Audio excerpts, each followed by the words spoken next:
Hello students, कल हम लोग राजस्थान में घरेलू उत्पाद पर चर्चा कर रहे थे। तो मैंने आप लोगों को बताया था कि राजस्थान में राज्य के घरेलू उत्पाद की प्रवृत्तियाँ क्या हैं, कौन सी टेंडेंसीज हैं और किस प्रकार से राजस्थान में घरेलू उत्पाद का अनुमान लगाया जाता है। इसके लिए मैंने आप लोगों को 3 विधियाँ बताई थी, उत्पत्ति विधि, आय विधि और व्यय विधि। और ये बताया था कि मुख्य रूप से उत्पत्ति और आय विधि का उपयोग किया जाता है। फिर हम लोगों ने देखा था कि राजस्थान के राज्य के घरेलू उत्पाद में प्राथमिक क्षेत्र की प्रधानता है। प्राथमिक क्षेत्र का मतलब ये है कि यहाँ पर अभी भी राज्य के घरेलू उत्पाद में कृषि की प्रधानता है और प्राथमिक क्षेत्र का शुद्ध घरेलू उत्पाद में अंश लगभग 30% है। और इसके साथ ही औद्योगिक विकास भी हो रहा है। औद्योगिक क्षेत्र की भूमिका भी राज्य के घरेलू उत्पाद में बढ़ रही है, लेकिन बढ़ने की गति धीमी है। इसके बावजूद जबकि तृतीयक सेवा क्षेत्र की जो भूमिका है उसमें तेज गति से वृद्धि हो रही है।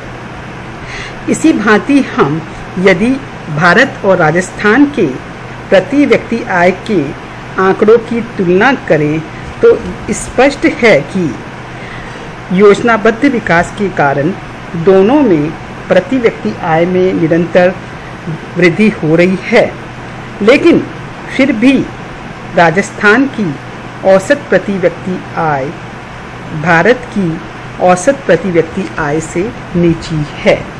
तो इसके लिए हमें प्रयास करने होंगे ताकि हमारे राज्य राजस्थान की प्रति व्यक्ति आय भी देश की प्रति व्यक्ति आय के बराबर या समकक्ष आ सके।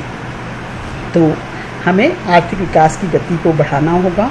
अकाल और सूखा जो कि राजस्थान की अर्थव्यवस्था के पर्याय बन गए हैं, उन पर भी प्रतिबंध लगाने के लिए, उनको रोकने के लिए प्रभावी प्रयास करने होंगे।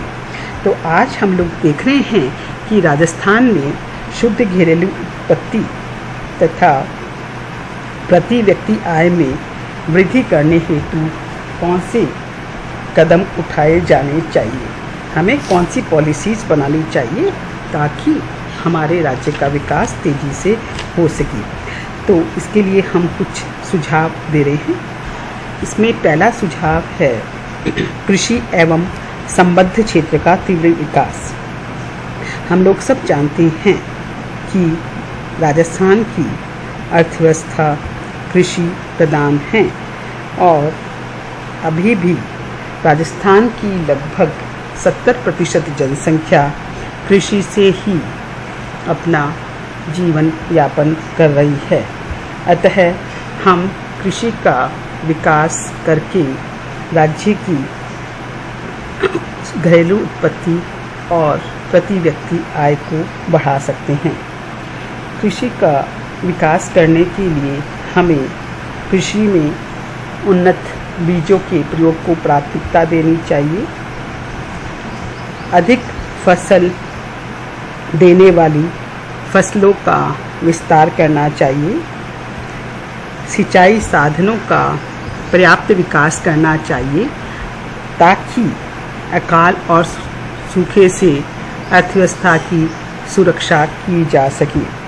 इसके साथ ही भूमि संरक्षण, जल संरक्षण, बेकार पड़ी भूमि को कृषि योग्य बनाने और कृषि की उत्पादकता बढ़ाने की दिशा में अथक प्रयास करने की आवश्यकता है।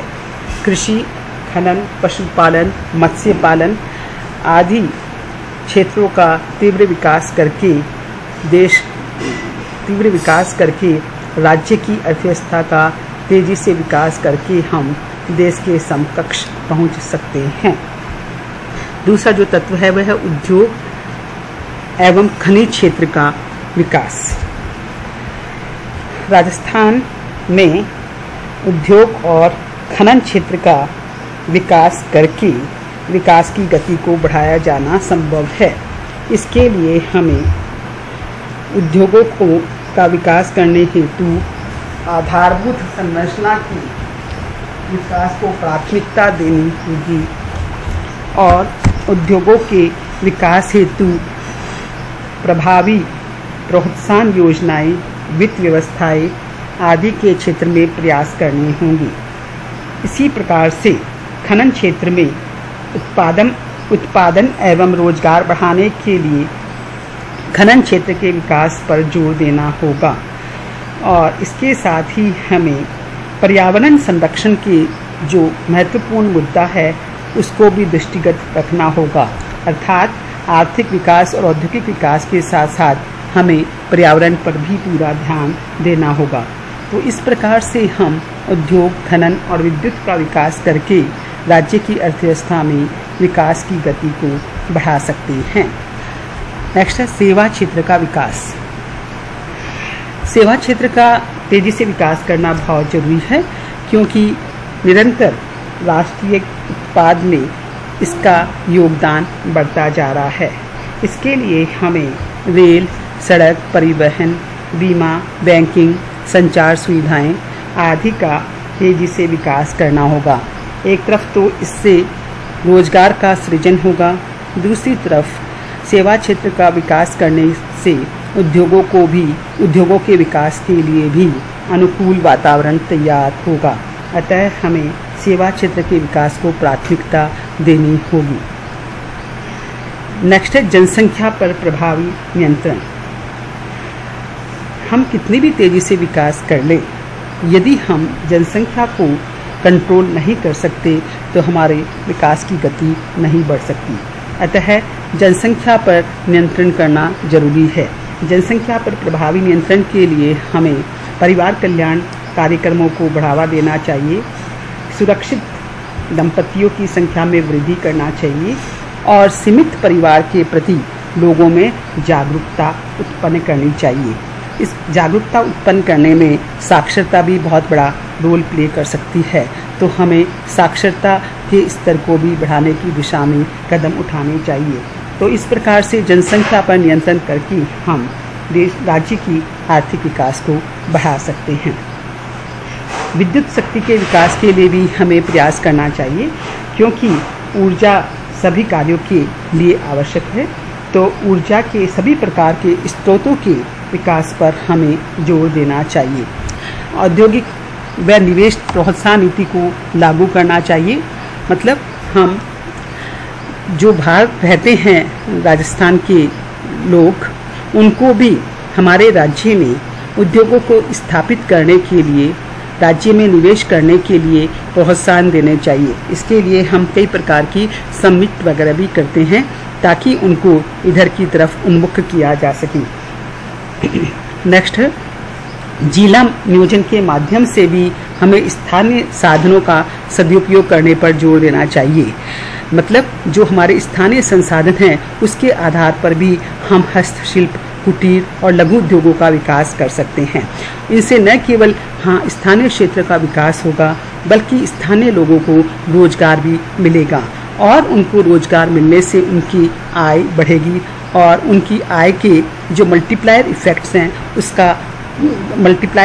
हैं उसकी वजह से पूरे राज्य में आर्थिक विकास की प्रक्रिया को बढ़ावा मिलेगा। तो हमें स्थानीय संसाधनों को चिन्हित करना चाहिए, उनका उपयोग करके उद्योग धंधों का स्थापना करना चाहिए ताकि स्थानीय लोगों को स्थानीय स्तर पर ही रोजगार प्राप्त हो सके। इसके साथ हमें अकाल और सूखे पर नियंत्रण हेतु ठोस, प्रभावी और दीर्घकालीन योजना बनानी चाहिए क्योंकि जैसे हम तेजी से विकास करते हैं लेकिन यदि अकाल और सूखा पड़ जाता है तो हमने जो भी तेजी से विकास किया है उस पर प्रश्न चिन्ह लग जाता है। तो अकाल और सूखे पर नियंत्रण करना बहुत जरूरी है ताकि हम विकास की गति को बरकरार रख सकें।